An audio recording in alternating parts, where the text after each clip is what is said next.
Hello, my friends. Dan Spiegel here, and the iconic Bistrot Zinc here on the Gold Coast of Chicago is closing after 20 years. And I sat down with Casey Eslick, the owner of Bistrot Zinc, to find out why it was closing, how the restaurant began in the first place, and many other tidbits. So that interview is coming up. Stay tuned.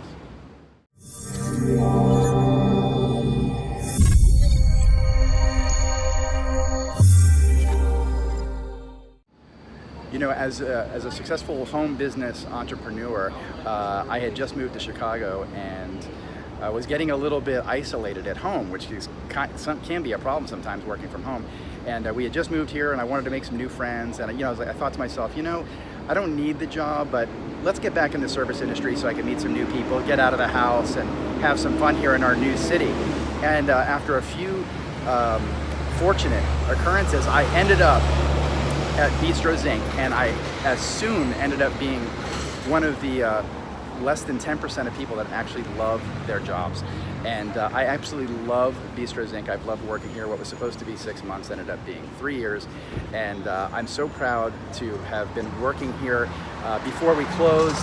And we're about to close here in the next few months, and I'm really sad about that, but I wanted to get down to the nitty-gritty of how Bistrot Zinc started, why it was closing, and all the wonderful things it's provided this area and to the regulars and the tourists that have visited Bistrot Zinc over the years. So here's the interview with Casey. It's in 3 parts. Enjoy.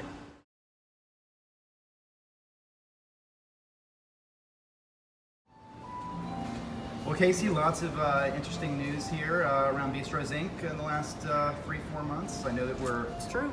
we're closing for good end of August, and lots of speculation and questions surrounding that, and we're going to get into that as we go through this video. But first, I wanted to talk a little bit more about your background, let people know a little bit more about how you got into this business in the first place. So, where are you from originally, and how did you get into the business? I grew up in Buffalo with parents who loved to eat. Loved to eat.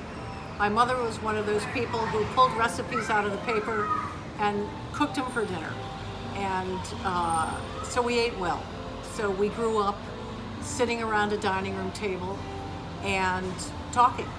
And I loved that aspect around food. I loved that community around food.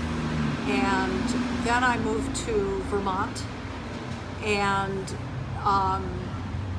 again kind of fell into, as has been my pattern a little bit, fell into a lucky gig.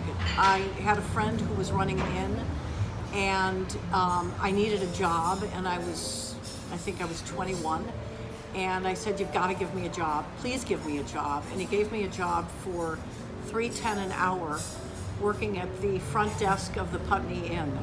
And I was a quick study and loved the action. So he trained me how to bartend, and then he trained me how to host.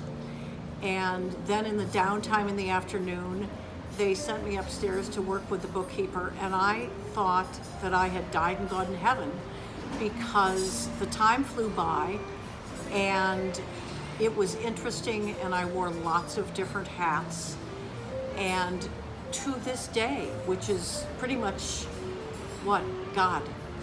over 40 years, I love that about the restaurant business. I love the hats. I love the action. I love the theater. And I particularly love building a little community, whether it's a community of employees or a community of guests. So I ended up running it. It was called the Putney Inn. It's still in Putney, Vermont. I can't speak for it today, but back then it was great. And from Vermont, I moved to Chicago, and had the good fortune to work for a really dysfunctional, creative guy named George Badonsky, who had 3 very different restaurants. And I learned a ton from him, because he was a producer and not a director. So he could build them, and he had a vision, but he couldn't operate them. So through default, I, in many ways, learned what not to do.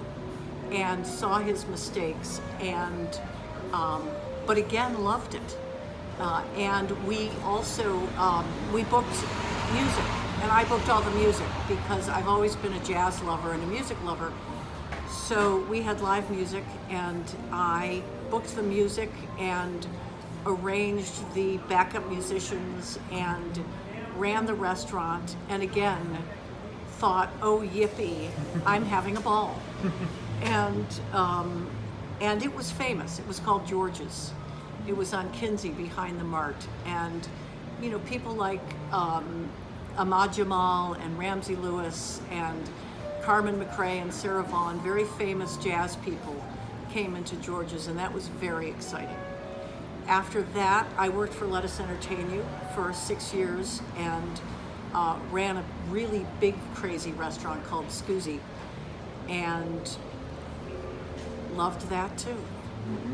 And this Bistrot Zinc came a couple of years after I was the director of operations for the Levy organization. And interestingly, it was the only job I didn't love. And that was because I missed operations. I didn't like being an administrator, and I didn't like being a director of ops and popping in and out of 6, 7, 8 restaurants. I love being in the thick of it. So we opened Bistrot Zinc the first Bistrot Zinc in 1995, and that was on Southport.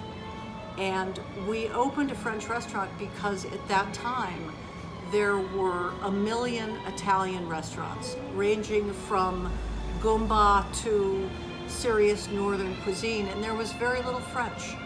And it was certainly first and foremost a business decision, but it was also culinary, because if you're in the food business, you automatically love French food.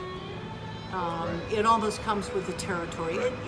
In our global world now, it may not come with the territory, but in 1995, if you were in the food business, there was an underlying foundation of French food. So when you say it was mostly a business decision, did you create Bistrot Zinc to fill a need in Chicago because you saw that there wasn't French food in general wasn't being represented as well as maybe it should be, or was it a passion of yours from the get-go and the need just kind of filled in the blank? Yes and no.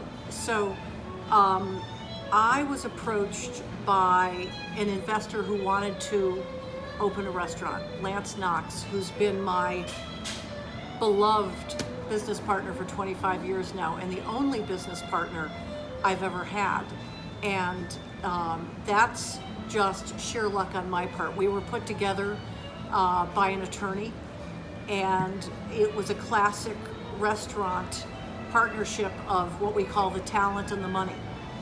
And we spent some time talking about what was the right model for us. And he has always had a love affair with all things French. He goes to France several times a year and always has, and really had a love affair with French food. And I felt that this, it was certainly the right concept and food for the time, and I felt that it was had the potential to be a good partnership for me as well.